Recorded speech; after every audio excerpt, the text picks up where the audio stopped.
वर्ष 2014 में, तारीख है 22 अगस्त 2014 को सेबी के द्वारा, सुप्रीम कोर्ट के द्वारा बैन लगा दिया गया कंपनी के ऊपर और 50,000 करोड़ की रकम डूब गई। आज मैं विरोध में बोलता हूँ और जब मैं विरोध में बोलता हूँ तो पड़ोसी मुल्क का आतंकवादी मैं बता दिया जाता हूँ, क्योंकि जवाब उनके पास नहीं है। जब टोटल कंपनियों के मान लिया जाए तो हिंदुस्तान का कम से कम 10 करोड़ परिवार प्रभावित है। सन 2019 में मोदी जी ने 3 लाख कंपनियां बैन की जिनका अवैध रूप से रजिस्ट्रेशन था कहीं न कहीं, ठीक है। तो उनको बंद करने के बाद में उन्होंने कहा कि जो कि ये सोसाइटियां हम बंद कर रहे हैं, बैंकें बंद कर रहे हैं, इनका पैसा एक एक्ट बना रहे हैं। ये पेड़, ये पत्ते, ये शाखें भी परेशान हो जाए, ये पेड़, ये पत्ते, ये शाखें भी परेशान हो जाए अगर परिंदे भी हिंदू और मुसलमान हो। सुप्रीम कोर्ट में जो है हमसे ये कहा गया था कि 3 दिन के अंदर हर जिले, हर कलेक्टर पे कागज पहुंच जाएगा और आपका 2 से 3 दिनों में भुगतान होने लगेगा। रातों रात पूरा का पूरा सुप्रीम कोर्ट ही बदल गया। देश भर में PSCL के 50,000 करोड़ और उनकी संख्या 5 करोड़ निवेशक, सहारा के 2 करोड़ और अन्य कंपनियों को मिला जाए टोटल 10 करोड़ परिवार। चोरी हमारे साथ जो हुई, मंदिर में जो हुई तो हुई, क्योंकि मंदिर में मैं रहा नहीं, पर जहाँ पर मैं हूँ वहाँ इतनी बड़ी चोरी हो रही है कि 400 करोड़ रुपए की जमीन। सहारा परिवार, सहारा श्री पूरा समाजवादी पार्टी के लिए था, तो कहीं ना कहीं राजनीतिक पेच फंसा था क्योंकि पंजाब से पार्टी थी।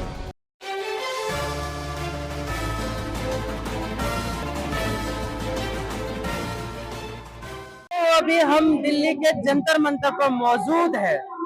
गरीब आदमी जब एक एक पैसा जमा करता है तो बहुत बड़े सपने बुनता है कि एक दिन जब पैसे जमा होंगे तो हमारे कुछ सपने हैं वो पूरे होंगे, हमारे बच्चों के लिए, हमारे आने वाले जनरेशन के लिए। और इस भरोसे से एक एक, जैसे तिनका जमा करके घर बनता है वैसे एक एक सिक्का जमा करके सपने बुनते हैं।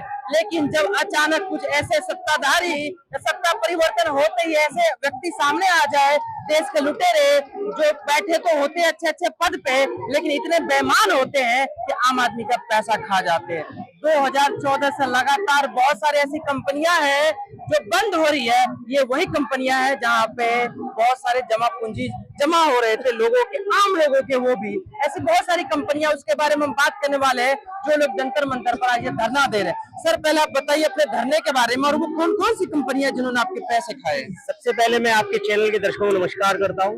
और आज अगर जिंदा है मीडिया तो आप लोगों की बदौलत ही जिंदा है, क्योंकि गोदी मीडिया तो इन सच को दिखाना नहीं चाहता।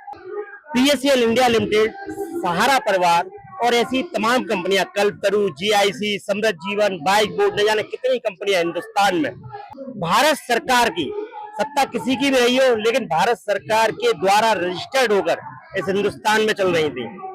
कंपनियां जो आय करती थी उसमें टैक्स दिया जाता था, एजेंट जो कमाते थे उसमें टैक्स दिया जाता था। लेकिन वर्ष 2014 के बाद सारी कंपनियों पर एकदम से कार्रवाई हुई और सभी कंपनियों को बंद कर दिया गया। मैं पहले बात करूंगा PSCL India limited, pulse agrotech की, जो की कंपनी 1983 से चलती थी, पूरे भारतवर्ष में चलती थी। निर्मल सिंह भंगू जो आज इस मालिक थे वो इस दुनिया में नहीं है। वर्ष 2014 में, तारीख है 22 अगस्त 2014 को सेबी के द्वारा, सुप्रीम कोर्ट के द्वारा बैन लगा दिया गया कंपनी के ऊपर और 50,000 करोड़ की रकम डूब गई। 2 लाख करोड़ निवेशक, PSCL इंडिया लिमिटेड, सहारा के, जब टोटल कंपनियों के मान लिया जाए तो हिंदुस्तान का कम से कम 10 करोड़ परिवार प्रभावित है।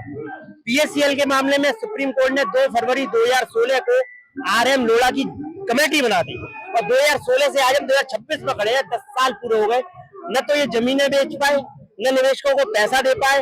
2015 से इस ऐतिहासिक जंतर मंतर की धरती पर, यहाँ पर, वहां से यहाँ तक, वहां तक पूरा सैलाब लगातार हर वर्ष धरने देता रहा। लॉकडाउन के बाद से कमी हुई इन धरनों में, क्योंकि 5-6 साल लगातार संघर्ष कर रहे थे। आज ये फिर से निवेशक, एक दूसरे संगठन, हमारे ही भाई का संगठन है तब जब संगठन, जो कि संघर्ष कर रहे हैं इन निवेशकों के लिए कि निवेशकों की जमा पूंजी मिलनी चाहिए। लेकिन ये गूंगी बहरी सरकार न बच्चों की, छात्रों की सुनना चाहती है, न किसानों की सुनना चाहती है, न मजदूर की सुनना चाहती है, न निवेशकों की सुनना चाहती है, न महिलाओं की सुनना चाहती है। आखिर सुनना किसकी चाहती है? क्योंकि इन्हें पता है कि आज जो सत्ता में बैठा है वो जनता के लिए या जनता के लिए नहीं बैठा, न जनता से बैठा, वो बैठा है EVM से। आए थे मोदी जी कि हवाई चप्पल में यात्रा कराऊंगा, लेकिन जिनके पैरों में जूते थे आज उनके पैरों में चप्पल आ गए, हवाई चप्पल को हवाई यात्रा कराना। आप जिस प्रकार से सरकार पर टारगेट कर रहे हैं, आपके कहने का मतलब है ये सारी समस्या इसी सरकार के आने के बाद हुई है? बिल्कुल। 2014 में वित्त मंत्री अरुण जेटली से हम लोग स्वयं मिले थे जब हमने यहाँ धरना दिया था। 2 महीने का समय दिया गया था वित्त मंत्री स्वर्गीय अरुण जेटली जी द्वारा कि 2 महीने में आपका समाधान हो जाएगा। अरुण जेटली जी PSEL में लीगल एडवाइजर हुआ करते थे और जैसे कपिल सिब्बल जी कई बड़े बड़े वकील कई कंपनियों में लीगल एडवाइजर हुआ, लेकिन कोई बोलना नहीं चाहता। सहारा परिवार, सहारा श्री पूरा समाजवादी पार्टी के लिए था, तो कहीं ना कहीं राजनीतिक पेच फंसा था क्योंकि पंजाब से पार्टी थी। PSEL के जो मालिक थे वो पंजाब से के थे, पंजाब में कांग्रेस की सरकार हुआ करती थी। ये लोग दाव लगा के बैठे रहते कब हमारी सरकार आएगी तब हम बाजी पलटेंगे। तो ये कांग्रेस और बीजेपी की अंतर्द्वंद में, अंदरूनी राजनीति में मारा गया बेचारा निवेशक। सारी कंपनियों को बंद कर दिया। PSEL का चैनल चलता था P7 न्यूज, उसको बंद कर दिया गया। सारा का चैनल चलता था सारा समय, सारा की स्पोर्ट्स सिटी हुआ करती थी। PSEL ने वर्ल्ड कप करवाया कबड्डी का, इतने चिट्ठा है, लेकिन आज सरकार को कुछ दिखाई नहीं देता कि निवेशकों का पैसा। अभी कल की बात है, नागपुर में E-ऑक्शन हो रहा था कंपनी की जमीनों का, लेकिन उसको भी क्रैश कर दिया गया। वो बोली नहीं लग पाई, लोग लगा ही नहीं पाए E-ऑक्शन। आपके कहने का मतलब जो सरकार बदलती है तो उसके दाव पेच में आम आदमी फंस जाता है, वही चीज आप लोगों के साथ बिल्कुल फंसता है, आम आदमी पड़ता है। और आज जो राजनीति देश में चल रही है वो तो आप बना देना किस चीज की चल रही है, उस पर मैं 4 लाइनों का प्रकाश डालूंगा, 4 लाइनों का, क्योंकि सभी जानते हैं कि यहाँ हिंदू, मुस्लिम, कब्रिस्तान, शमशान, इस पर राजनीति हो रही है। इस पर 4 लाइन कहूंगा और फिर मेरे भाई मेरे साथ विकास त्रिपाठी जी मेरे संघर्ष में, हमारे संघर्ष में हम लोग साथ लगभग 2014-15 से साथ है, 10 साल से, और हर वर्ष यहाँ पर आए हैं। कितने आप लोग संख्या होंगे देश भर में, कितने पैसे डूबे सबके? देश भर में PSEL के 50,000 करोड़ और उनकी संख्या 5 करोड़ निवेशक, सहारा के 2 करोड़ और अन्य कंपनियों को मिलाया टोटल 10 करोड़ परिवार। मैं अपनी बात खत्म करूंगा बहुत जल्दी इनकी बात करके, कोई देश में जो राजनीति का माहौल और निवेशकों की क्यों नहीं सुनी जा रही। ये पेड़, ये पत्ते, ये शाखें भी परेशान हो जाए, ये पेड़, ये पत्ते, ये शाखें भी परेशान हो जाए, अगर परिंदे भी हिंदू और मुसलमान हो जाए। ये राजनीति है, केवल विद्रोह की, दंगा फसाद की। नाम लिखो, अब कांवड़ यात्रा आ गई तो सबको नाम डलवाओ, साल भर आप नाम नहीं डलवाते हैं। मेरा नाम अमितकर एडवोकेट, फिरोजाबाद से हूँ, प्रैक्टिशनर लॉयर हूँ, संविधान को मानता हूँ। कि सूखे मेवे भी ये देखकर हैरान रह गए, कि सूखे मेवे भी ये देखकर हैरान रह गए कि कब नारियल हिंदू और खजूर मुसलमान हो। इन्होंने किसी को नहीं छोड़ा। नफरत का असर देखिए, इन्होंने जानवरों का भी बंटवारा कर दिया और न जाने कब। तो सिर्फ यही पार्टी नहीं, अभी जैसे पहले भी आपने कहा, सत्ता जिसकी भी आती है धर्म की राजनीति नहीं, अलग अलग, कोई जाति की राजनीति करता है, कोई धर्म की राजनीति करता है तो कोई जाति की राजनीति करता है, लेकिन जब सत्ता आता है तभी करता है। आपकी बात में मानता हूँ, लेकिन अधिक से जो हो रही है आज सबको दिखाई दे रहा है, वो यही हो रहा है। मैं ये मानता हूँ परिवर्तन चाहिए, परिवर्तन चाहिए। कि नफरत का असर देखो, कि नफरत का असर देखो, कि जानवरों का भी बंटवारा हो गया और गाय हिंदू और बकरा मुसलमान हो गया। सब मेरा यही अंदाज जमाने को खलता है कि मेरा चिराग हवा के खिलाफ क्यों जलता है।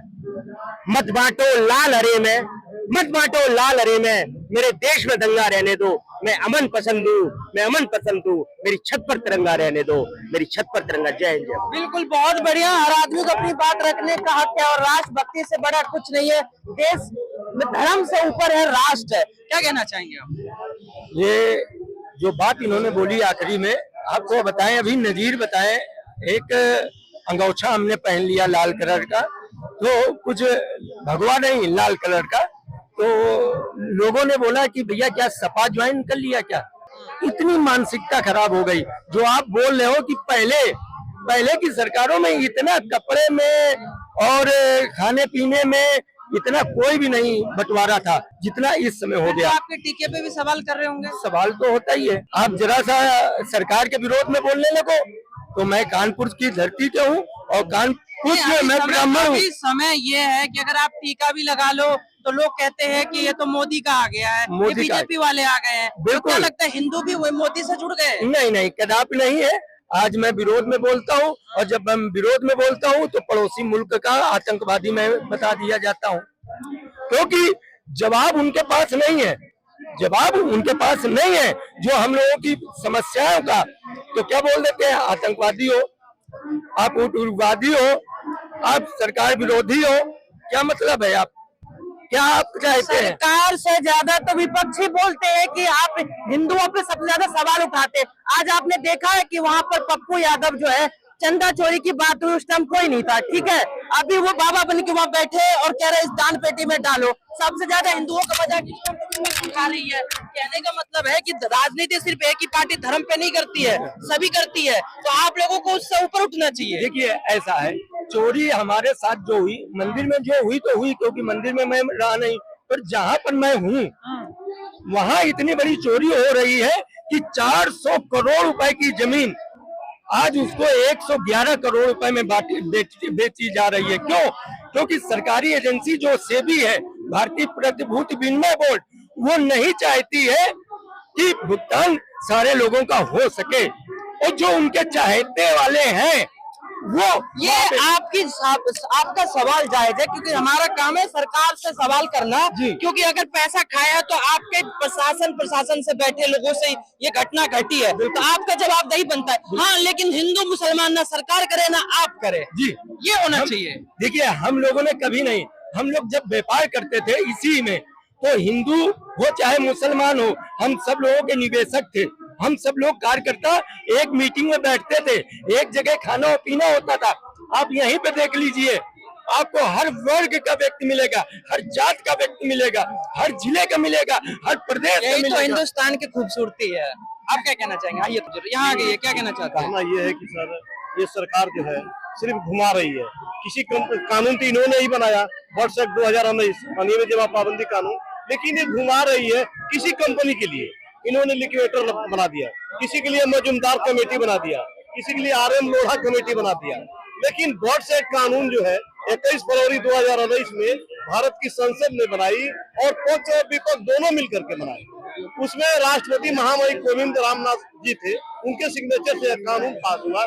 इसी को पालन करने के लिए हम लोग ये धरना प्रदर्शन करते हैं, और वह कानून कहती है कि 180 कार्य दिवस के अंदर कस्टमर का भुगतान मूलधन से 2 से 3 गुना देने का प्राविधान है। सुप्रीम कोर्ट में जो है हमसे ये कहा गया था कि 3 दिन के अंदर हर जिले हर कलेक्टर पे कागज पहुंच जाएगा और आपका 2 से 3 दिनों में भुगतान होने लगेगा।